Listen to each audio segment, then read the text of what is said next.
behind me is Phoenix, the new art museum about migration here in Rotterdam.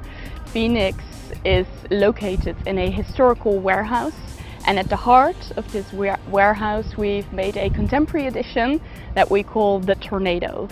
And what Med Architects has designed is a staircase, and it's actually two staircases starting at the ground floor, and then the staircases, they twist around each other like this all the way up to the top until they end at a panoramic viewpoint from which you can see the skyline of Rotterdam.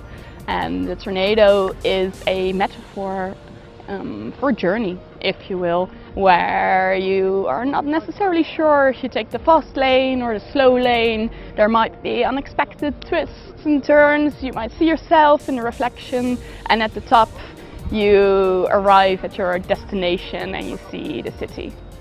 As you can see, this structure is really organic and fluid.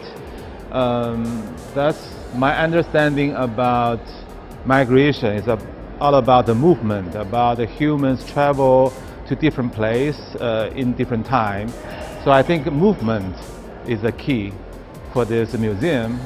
Also look at the surrounding, the water, the boats.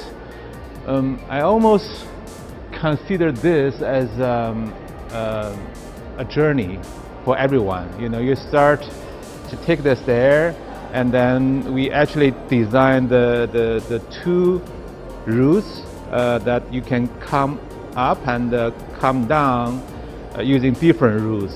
And at some point you run into the strangers and you meet each other. So it's also a social space to bring people all together.